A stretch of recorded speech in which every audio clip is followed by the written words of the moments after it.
Well, I figured it's time to do another update. Been literally getting taught the proper techniques on painting.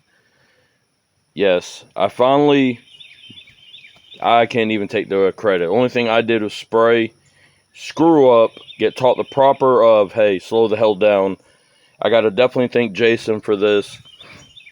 Whenever you have a proper professional teach you the techniques of like doing base coat, clear coat, right now I'm satisfied with this, but can it be better? Like I told Jason, I could walk around here right now and show you at least 20 little mistakes. If you notice, all the door jambs, the dash, and since I was able to do it, I went ahead and turned the red steering wheel into voodoo blue is the name of the color. It's a Toyota color. The color I picked out originally was probably closer to this. It was called paste blue. He had the greatest idea. Since I'm learning to spray base coat, clear coat properly, I didn't want him. I wanted a metallic, but I think he was right. A solid color made this car, or it's going to make the car completely stand out. The whole dash, all the door jambs. I'll show you the trunk in a minute. Those are all done. I haven't done under the hood because I have surface rust to get rid of under the hood where the original fire happened. If you notice, I had to pull all the old crusty weather stripping out. So this morning I went ahead and finished untaping it because I got trash day. I might as well get rid of all the old junk. So I was like, well, let me go ahead and reinstall all the door panels. I was put the cute little red dice. I like the fact that it stands out. You know, it's like I even told Jason, and since he's a good teacher, I even told him, I was like, look, as a novice learning, you know, I was like, yeah, I can see imperfections. And some of these, yes, he answered my question. I've asked him probably 1,000 dumb questions. But yes, like right there, there's a fuck up in the dash. I'm actually, I don't know if I'm embarrassed to show it, but I see it. It's right there. There's roughness, and yes, I can come back in and fix that, and I actually probably am going to. I probably have, like, right here's a little run in my clear, but can I live with those? Yes, because why? I'm still learning. You know, can this pass off for a paid job? No, not even close. Now you're doing it for a buddy or friend, they might be just ecstatic. It's better than the surface rust I had, because you got to go in and sand it. I had a spot or two of surface rust. You got to go in and treat it.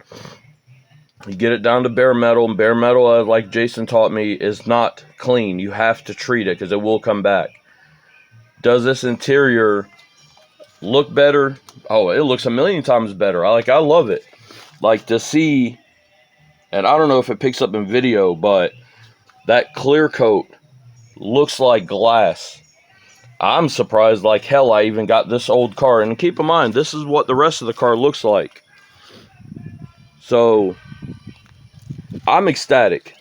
Now it's like those little, what do they call, sill plates, I think? Like, now I got to clean them up because they're going to look like shit if I just go ahead and stick them there. Like, I can't even put them back on properly. So, I mean, like, hey, since I'm just babbling around, I'm ecstatic. Tore the rest of the glove. So here's inside the trunk. And yes, like, now that I've learned to, the first go around, and Jason, I know he could have said he would not hurt my feelings. It looked like fucking sandpaper, because my dumbass, number one, you need to stop, read your data sheet, make sure you mix your chemicals correctly if you want to spray it right. Number two, I appreciate he let me hold his DeVilvis gun. That is a $800 and something, almost $900 spray gun.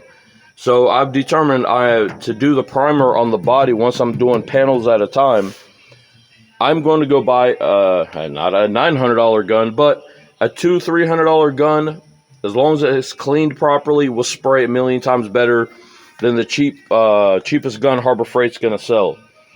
You want quality results, like Jason said. Sometimes you're going to have to go get quality tools. And the spray world is definitely a part of that. It's just like running mechanics.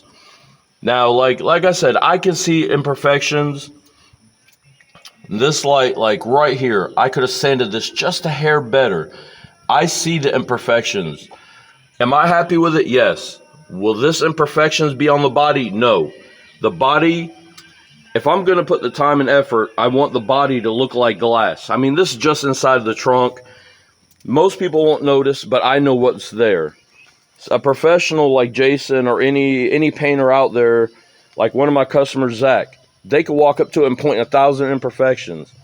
But for my real first spray job, and we're not talking about like cheap bastard, the technique to spray that oil-based enamel is completely different than spraying this or spraying a single stage. Single stage is easier to spray to me because you literally put shit all mixed up in one container and spray it. So I just think, I thank you, Jason, a lot for teaching me all the proper techniques.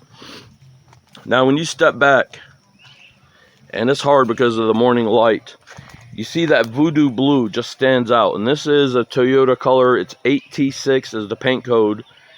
And kind of funny, since the FJ is actually painted with the voodoo blue, and they do a white roof, and I haven't got the paint color for that, but that's exactly the color scheme I wanted.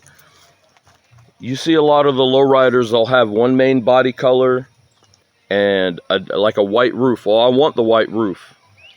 So that is definitely what I want to go for. And you can see, I don't think I've showed any videos on this. The door panels are in. So I got all 4 door panels in. Since I'm just rambling around, I'll take y'all real quick into the shop. Oh. Here's the interior pieces. These are all the metal interior pieces. This one goes on the dash. My instrument cluster goes that way. And all this slips in. You got the AC cut out. These are on the pillars in between the front and back doors. Those go up and down on the windshield supports, I think. Got the ashtray. All this has been painted to color match. And so I'm going to have to do some kind of other accents in there. So that's why I like this. Let me see which is what. This is the bottom to the back seat. This is the actual back part of the back seat. And hiding under there, let's see, I don't want to break them. Yeah, well, their other interior pieces, they're all matched. So even though this blue is darker than the blue I chose for the body color, it has contrast. So it's not Smurf look like he just laid out his guts in the car. So I love the color contrast. You got some white. You got the white on the interior, would be highlighted with a white roof. The black always goes good with a different color blue. You got the little red. Now on this, you got the little chrome that's naturally there. I got to clean that up. I got a little overspray on that before I really bagged it up. And like here, you got the horn button that's going to go in there so it pops. Like you see the stainless of the original switches. I'll bring it in. So we got that in here. I'm doing a retro sounds radio. I'm going for the cheapest one. I just want 6.5s in the kick panels, and back there, the rear shelf. Somebody already had pre-existingly cut 6x9 holes in the back. So I was like, hey, that is perfect sound. I'm not going for all the boom boom and all that. This is a classic. I just want to ride. Well, that's it. I think that's the majority of everything, and you can see how much I need to clean those. So next step is I need to run 2 wires to the back for the 6x9s, and I have the peel and stick sound deadening for the floor and the roof. So next step is come in here, vacuum all this out, run the 2 speaker wires. Got to get that ball cleaned up. That's bugging the hell out of me. I got some quad steel wool. We'll shine that back up, get all that overspray off. But the interior's coming along. The next step, I definitely am about to order all my weather stripping. I need all 4 doors. I need the trunk. And I'm going to go ahead and order the seals for the front and back windows. While I'm at it, thinking about it, rest in peace, CTC Auto Ranch. Y'all were awesome to deal with. No matter what the internet says, y'all were complete dicks. Y'all worked a deal on me. I'm sad to hear that as of yesterday, I found out, would be several days ago, they have taken over 900 to 1,000 classic cars and completely crushed them. This one is a savior. I'm glad I saved this from getting crushed. The guys are 68 and 71. They're two brothers that own the yard. They just said, fuck it. If it's not been sold, everything got crushed. So you imagine this car that runs. Haven't drove it yet, but I know the transmission shifts. I want a seat in there before I go sitting on a milk crate and being redneck as hell. Unfortunately, the great junkyard in the sky. We have another one went down in America, so it's getting harder and harder to find these classics. And unfortunately, those guys could have not been dicks and really put the word out months ago and let people really pick through what they had. Like this trim. You can only get this, not reproduction, because nobody makes it for a four-door Bel Air. You can only get it from a used four-door Bel Air. And the guys that have this actual trim are raping the shit out of people for almost $200 each piece. There's 8 pieces or 4 pieces per side. That's 8. Y'all do the math. The Bel Air script, I just paid $120. It was $100 for the script that reads the word Bel Air, and $20 for shipping. $120 just for the 2 of them, one for each side. The trim for the side, the best I could find as a complete kit was for the 63 Bel Air, which is a hair different, but it should, unless you know what you're looking at, you wouldn't be able to tell unless I told you. But what else? I just want this car to go back together, and I want her to drive. She's a survivor. 1964. She's 61 years old. Guys, I'm out. Let me know in the comments everything. Y'all let me know what y'all think. This is it. So far, this is going to be voodoo blue, and I don't know the exact white color, what it's called from Toyota, but I'm going to find out.